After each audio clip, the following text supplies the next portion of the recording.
Hello friends, स्वागत है आप सभी का हमारे यूट्यूब चैनल सिजी ज्ञान पर। तो आज हम देखेंगे हिस्ट्री जीके। हिस्ट्री का सामान्य ज्ञान देखेंगे।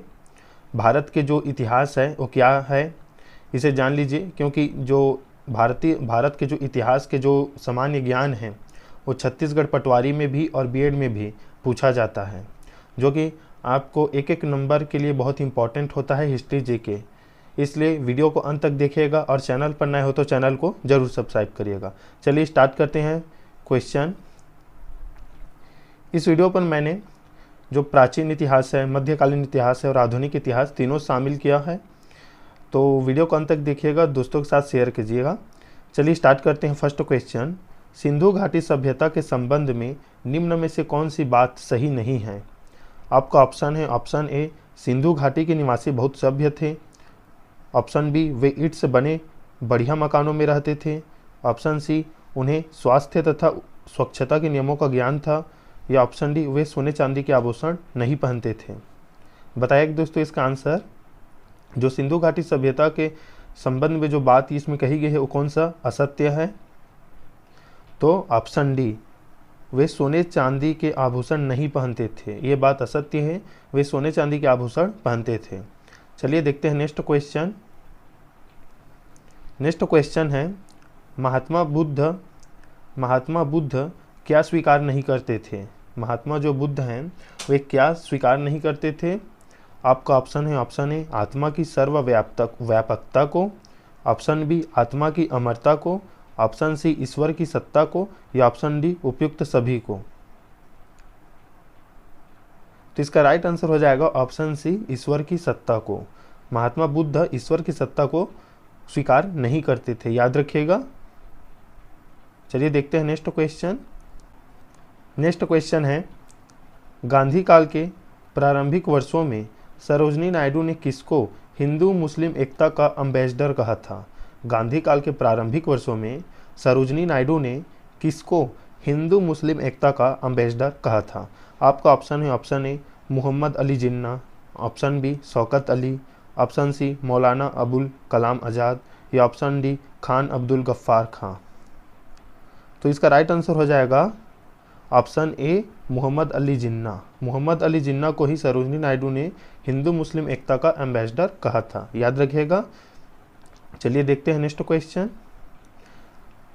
आप प्रत्येक क्वेश्चन के स्क्रीनशॉट भी ले सकते हैं या अपने यूट्यूब में इस वीडियो को डाउनलोड भी कर सकते हैं।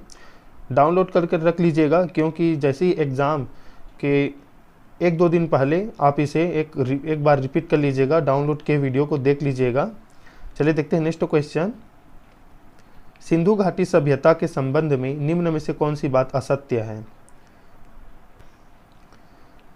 सिंधु घाटी सभ्यता के संबंध में निम्न में से कौन सी बात असत्य है? ऑप्शन ए, वे लकड़ी के हल का प्रयोग करते थे। ऑप्शन बी, सबसे पहले कपास पैदा करने का श्रेय सिंधु घाटी निवासियों को है। ऑप्शन सी, नहरों द्वारा सिंचाई की जाती थी।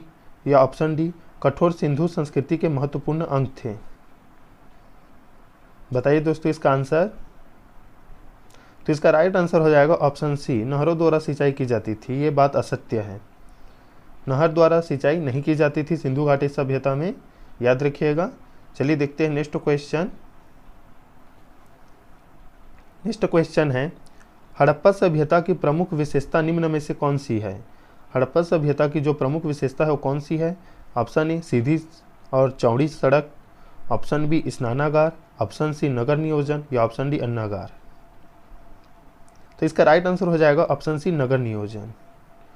जो नगर नियोजन था वो बहुत ही अच्छा था हड़प्पा सभ्यता का, इसलिए इसका प्रमुख विशेषता इसी को माना जाता है, जिसमें सीधी और चौड़ी सड़क शामिल है। लेकिन इसका राइट आंसर ऑप्शन सी ही रहेगा।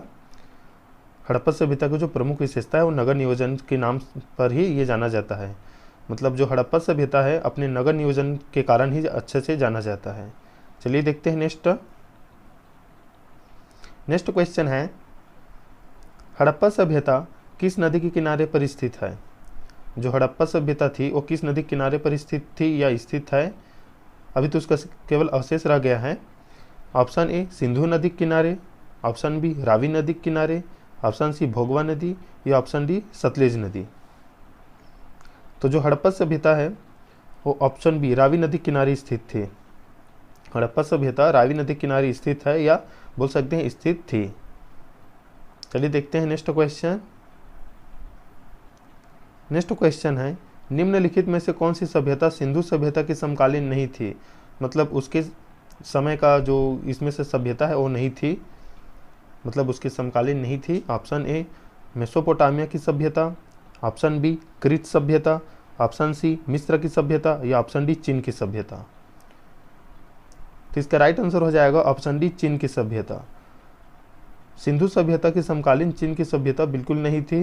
ये तीनों मेसोपोटामिया, क्रीट सभ्यता और मिस्र की सभ्यता सिंधु सभ्यता के समकालीन थी। याद रखिएगा, इससे बहुत सारे क्वेश्चन बन सकते हैं कि इसमें से सिंधु सभ्यता के समकालीन नहीं थी, कौन सा था। इसके आधार पर स्क्रीनशॉट ले लीजिएगा इसका। चलिए देखते हैं नेक्स्ट क्वेश्चन। नेक्स्ट क्वेश्चन है सिंधु घाटी सभ्यता में घोड़े के अवशेष कहाँ मिले हैं। सिंधु घाटी सभ्यता में घोड़े के अवशेष कहाँ मिले हैं। ऑप्शन ए लोथल में, ऑप्शन बी कालीबंगन में, ऑप्शन सी सुरकोटडा में या ऑप्शन डी बनवाली में। बताइए दोस्तों इसका आंसर।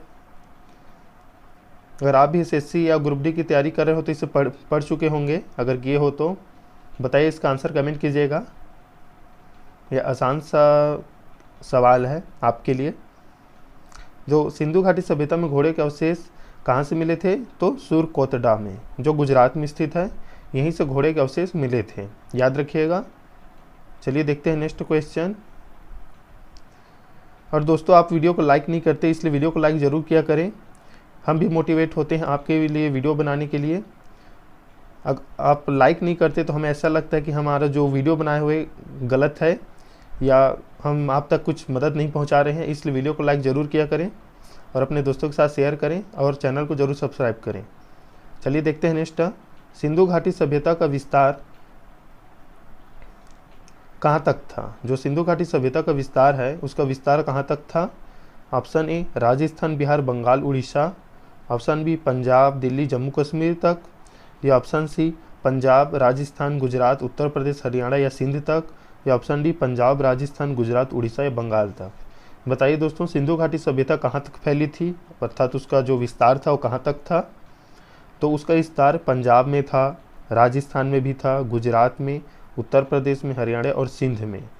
ये जो 6 जो राज्य बोल सकते हैं अभी की स्थिति में, इन 6 स्थानों में, मतलब इन 6 राज्यों में सिंधु घाटी सभ्यता का विस्तार था। मतलब सिंधु घाटी सभ्यता यहाँ तक फैली थी। स्क्रीनशॉट ले लीजिएगा इसका भी। चलिए देखते हैं नेक्स्ट क्वेश्चन। नेक्स्ट क्वेश्चन है तोलकाप्पियम के संबंध में निम्नलिखित में से क्या सत्य है। तोलकाप्पियम के संबंध में निम्नलिखित में से क्या सत्य है। ऑप्शन ए यह चोल राजाओं की प्रशस्ति है, ऑप्शन बी यह एक वैदिक ग्रंथ है, ऑप्शन सी यह एक तमिल महाकाव्य है या ऑप्शन डी यह एक तमिल व्याकरण ग्रंथ है। बताइए दोस्तों इसका आंसर। तो इसका राइट आंसर हो जाएगा ऑप्शन डी, यह एक तमिल व्याकरण ग्रंथ है। जो तोलकाप्पियम है वो तमिल व्याकरण है, मतलब जो तमिलों का है, इस प्रकार का एक तमिल व्याकरण ग्रंथ है तमिल वासियों का। चलिए देखते हैं नेक्स्ट क्वेश्चन। नेक्स्ट क्वेश्चन है दशराग्य युद्ध किस नदी के तट पर लड़ा गया था। 10 राजाओं ने जो युद्ध लड़ा था, जिसे हम बोलते हैं दशराग्य युद्ध, वो किस नदी के किनारे पर लड़ा गया था। ऑप्शन ए पुरुषनी नदी, ऑप्शन बी वितस्ता नदी, ऑप्शन सी सरस्वती नदी या ऑप्शन डी काबुल नदी। तो इसका जो राइट आंसर हो जाएगा ऑप्शन ए पुरुषनी नदी। दशराग्य युद्ध पुरुषनी नदी के किनारे या तट पर लड़ा गया था। और पुरुषनी नदी का भी जो आधुनिक नाम है हम उसे जानते हैं रावी नदी के नाम से। पुरुषनी नदी का जो आधुनिक नाम है वो रावी नदी है। चलिए देख लेते हैं कुछ नदियों के बारे में जिनका प्राचीन नाम क्या है, आधुनिक नाम क्या है। तो प्राचीन नाम देखते हैं। कुभा, कुभा एक प्राचीन नाम है। इसे हम इसे आधुनिक मतलब अभी किस नाम से जानते हैं, तो काबुल नदी के नाम से। वितस्ता, वितस्ता इसका प्राचीन नाम है, तो इसका आधुनिक नाम क्या है, तो झेलम। वितस्ता का जो आधुनिक नाम है अभी हम इसे झेलम नदी के नाम से जानते हैं। आस्किनी, चिनाव नदी को जानते हैं, अभी आधुनिक नाम है इसका। और पुरुषनी, अभी पहले देखे थे, पुरुषनी को जानते हैं रावी नदी। यहीं पर दसराग युद्ध लड़ा गया था, याद रख लीजिएगा, इसको स्क्रीनशॉट ले लीजिए। चलिए देखते हैं नेक्स्ट क्वेश्चन। नेक्स्ट क्वेश्चन है, वैदिक काल में लिखे गए ग्रंथ निम्न ग्रंथों का क्रम है। मतलब वैदिक काल में जो लिखे गए ग्रंथ थे उसका क्रम क्या है आपको बताना है। ऑप्शन ए, बी रहेगा, सी रहेगा या डी रहेगा। बताइए दोस्तों इसका आंसर। तो इसका आंसर हो जाएगा ऑप्शन ए। सबसे पहले वेद लिखा गया, फिर ब्राह्मण, फिर उपनिषद,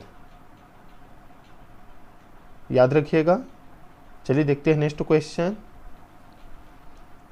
नेक्स्ट क्वेश्चन है, वैदिक युग में शासन व्यवस्था का रूप था। वैदिक जो युग है उसमें शासन व्यवस्था का रूप कैसा था।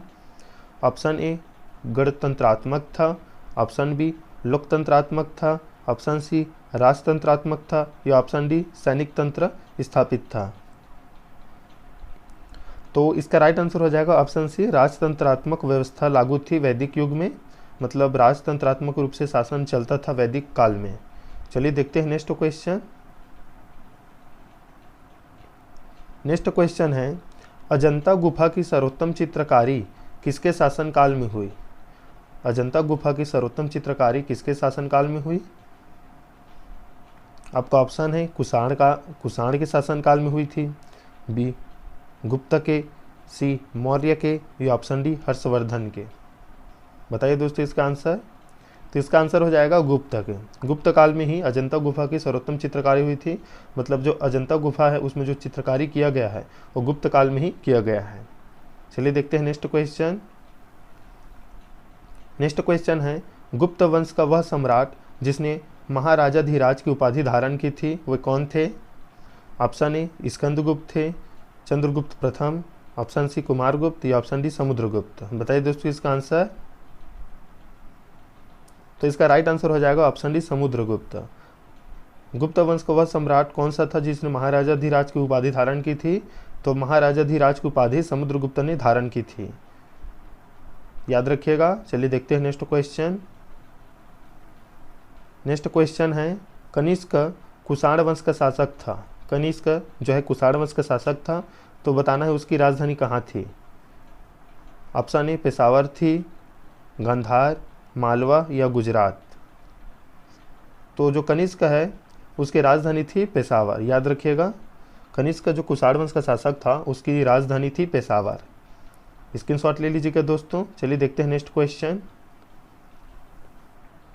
नेक्स्ट क्वेश्चन है, कनिष्क ने शक संवत कब प्रारंभ किया।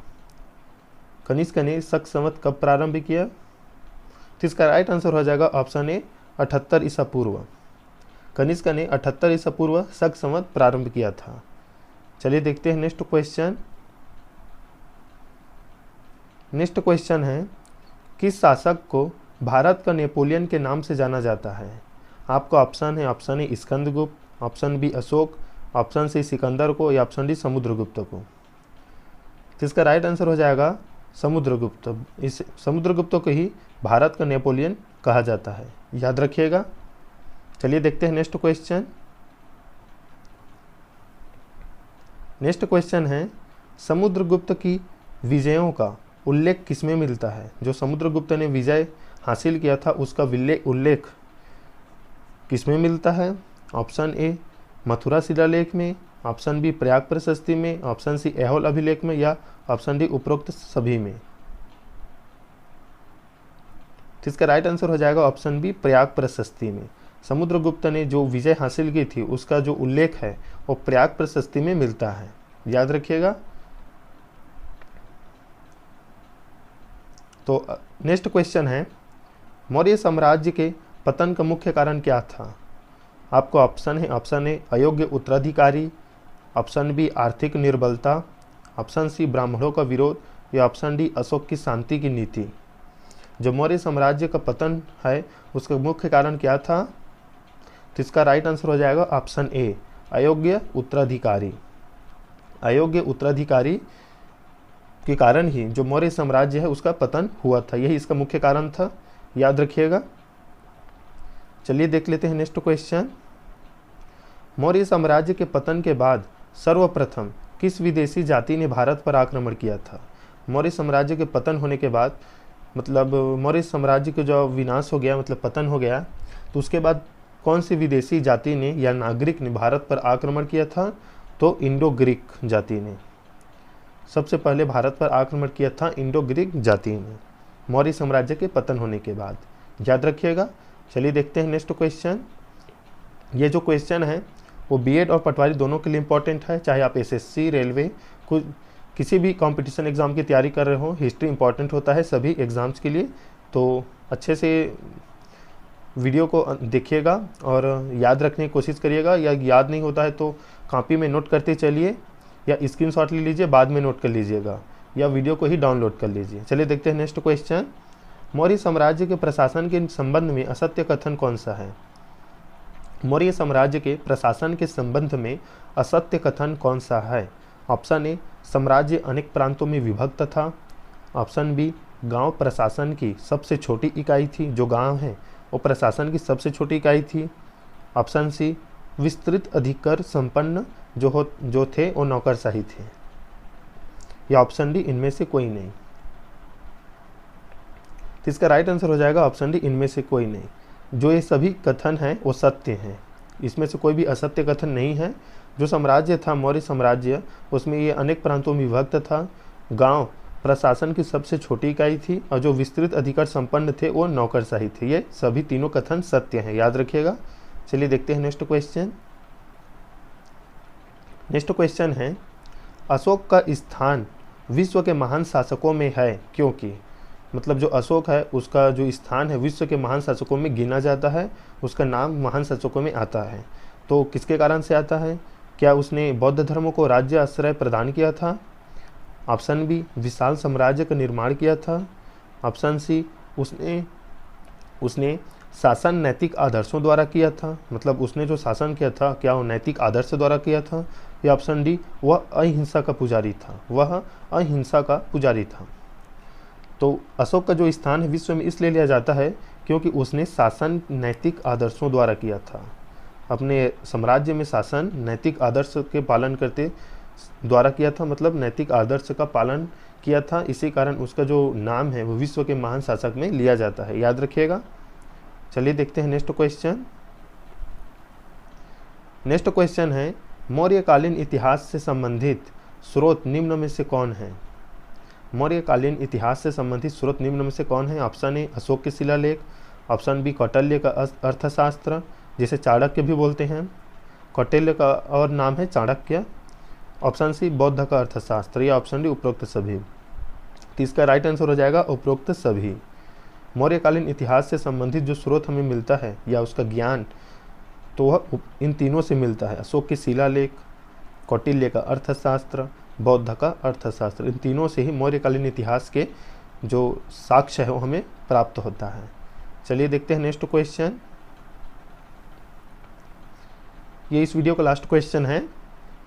मार्च 1946 में ब्रिटिश कैबिनेट कमीशन भारत आया था, निम्नलिखित में से कौन उसका सदस्य नहीं था? मार्च 1946 में ब्रिटिश कैबिनेट कमीशन जो भारत आया था उसका सदस्य कौन नहीं था? Option A, Lord Pethick Lawrence. Option B, Sir Stafford Cripps. Option C, A V Alexander. या ऑप्शन डी, कैंपबेल जॉनसन। तो इसका राइट आंसर हो जाएगा option D, Campbell Johnson. March 1946 में जो ब्रिटिश कैबिनेट कमीशन भारत आया था उसका जो सदस्य नहीं था वो थे कैंपबेल जॉनसन। ये तीनों सदस्य थे, याद रखिएगा। तो ये थे इम्पोर्टेंट हिस्ट्री के क्वेश्चन। इसी प्रकार के और वीडियो के लिए हमारे चैनल को जरूर सब्सक्राइब करें, अपने दोस्तों के साथ शेयर करें। Thank you for watching.